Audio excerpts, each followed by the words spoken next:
భద్రాచలంలో BRS MP Ponguleti Srinivasa Reddy ఆత్మీయ సమావేశం ఏర్పాటు చేశారు. ఈ కార్యక్రమానికి నియోజకవర్గం నుండి ప్రజలు భారీగా హాజరయ్యారు. ఈ సందర్భంగా ఆయన మాట్లాడుతూ రాముడే ముఖ్యమంత్రి చేతిలో తొలి బాధితుడని అన్నారు. రాముల వారికి ముత్యాల తలంబ్రాలు ఇచ్చే తీరిక ముఖ్యమంత్రికి లేదని అన్నారు. రామాలయాన్ని బాగు చేయడం చేతకాని ముఖ్యమంత్రి దేశాన్ని బాగు చేస్తాను అనడం విడ్డూరంగా ఉందన్నారు.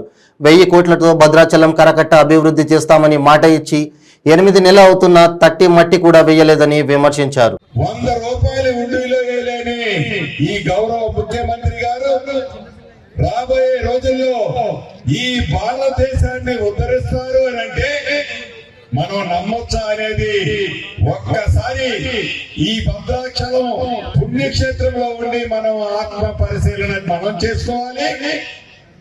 మాటలు చెప్పే ముఖ్యమంత్రి గారు కూడా ఆత్మ పరిశీలన చేసుకోవాల్సిన అవసరం ఉంది. అంతేకాదు పోయిన సంవత్సరం కనీవిని ఎరుగని వరదలు వచ్చాయి.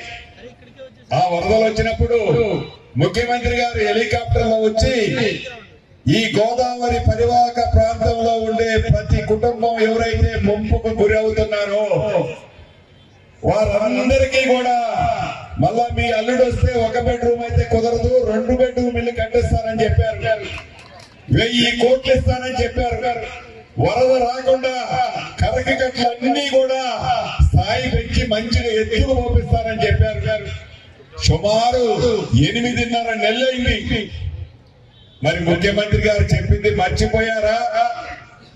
ఈ జిల్లాలో ఉండే నాయకులు గాని